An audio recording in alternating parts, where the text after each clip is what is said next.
Hello guys, ako nga pala si Adi. Nandito ako ngayon para turuan kayo about the usage of flowchart and paano mo natin siya ginagamit. Simula tayo sa ibig sabihin ng flowchart. What is a flowchart? A flowchart is a visual diagram that represents the steps of a process using symbols, shapes, and arrows.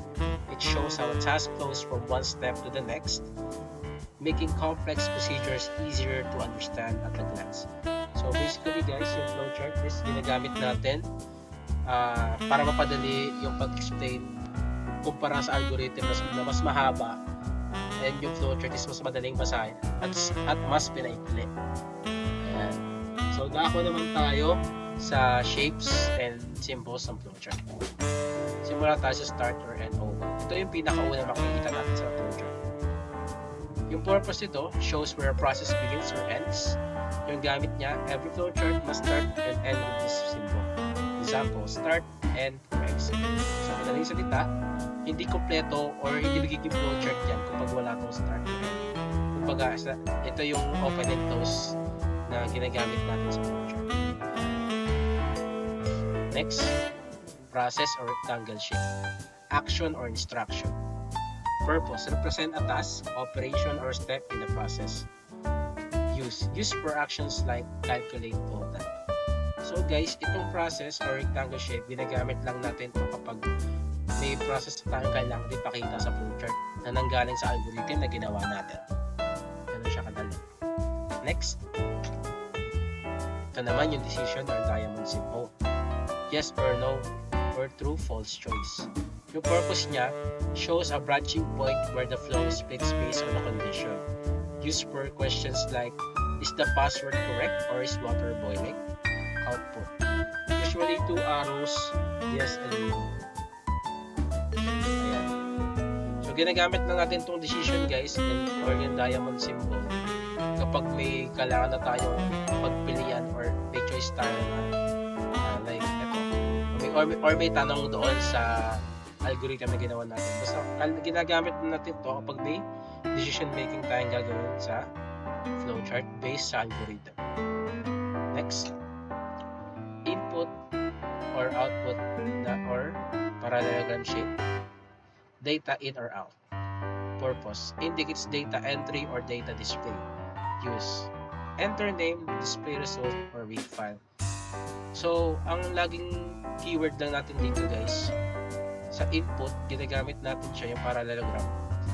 Ang may action tayo like enter name, display result, or read file. Sa enter name, ito yung input. Syempre, maglalagay ka, enter name na yan. And display result or show, ayan, output na yan. Kaya gagamitin natin kapag output is parallelogram na yan. Next, flow lines or arrows. Direction of flow. Purpose shows the order of steps. Connect symbols to indicate the path of the process. So itong flow lines guys, ginagamit natin to para i-connect yung mga shapes or symbols na ginawa natin sa flowchart. Kailangan din yung arrowhead talaga na nakadikit dapat doon or nakakonect doon sa symbol kung saan natin siya ginagamit. Kasi kapag hindi yan nakadikit or parang may space dyan, ganyan, may space din sa pagitan ng arrowhead tsaka yung shape, mali agad. So kailangan natin kapag maggagawa tayo ng flowchart, kailangan nakakonect yan sa shape. Next, dako naman tayo guys sa sample flowchart na wala tayong decision. Ito. Makikita natin dito yung start, which is ginamit natin is oval shape.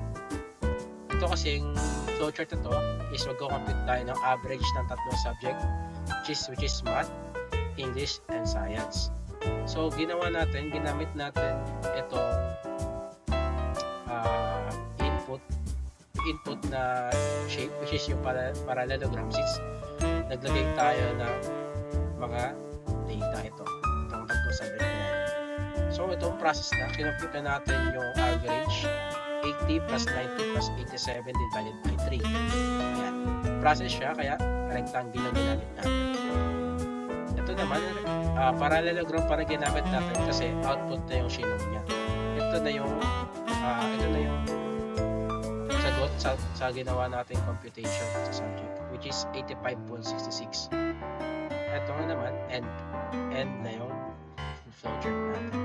Kaya ginamit pa rin natin dyan is oval. Since start or end, oval shape pa rin gagamitin natin. Tsaka makikita natin dito guys, na yung arrowhead na make sure ko na nakadikit dyan sa shape na yan dito sa bawat symbol. Kasi kapag hindi yan nakadikit, mali agad yun. Ayan. So ganito naman yung itsura ng flowchart na merong decision making. Ayan, syempre kailangan pa rin yung start is oval shape. Yung ginawa natin ditong flowchart guys is counter control loop. Its purpose to print the message ay pass subject ng 15 times. Nagsisimula tayo sa start symbol which is oval para ipakita kung saan simula yung process. Then sa initialize counter step, isang rectangle, sinet natin yung counter sa 1. Distance na loop kung saan magsisimula at para siguradong tama yung number of repetitions. Next, sa display message step na isang parallel route. Kaya kita natin yan. Pinakita na yung message na I pass the subject. Ito yung nangyayari sa bawat iteration ng loop. Pagkatapos nun, increment counter step, isang rectangle din. Dagdagan natin yung counter 1 para maabot natin yung stopping condition. Without this, ulit-ulit yung loop ng forever. So, kumbaga ito yung nagsiset ng limit guys para ma-stop yung loop. Ayan. Ito naman sa decision. Dumatiting tayo sa decision symbol, which is diamond.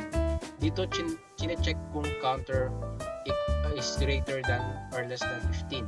Ayan. Kaya para may gawin din sa ilalim ng symbol na yan. Kung yes, babalik tayo sa display message or loop continuous. Kita natin dyan. Kung no, pupunta tayo sa end symbol oval. Dito natapos yung process. Ito makikita natin guys, yes pa rin to.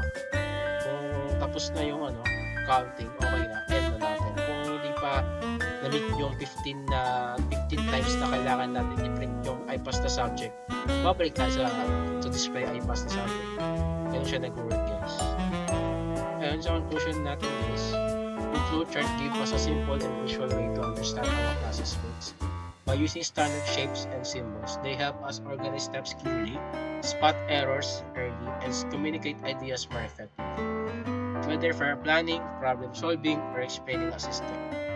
Flowcharts make complex process easier to follow and easier to improve.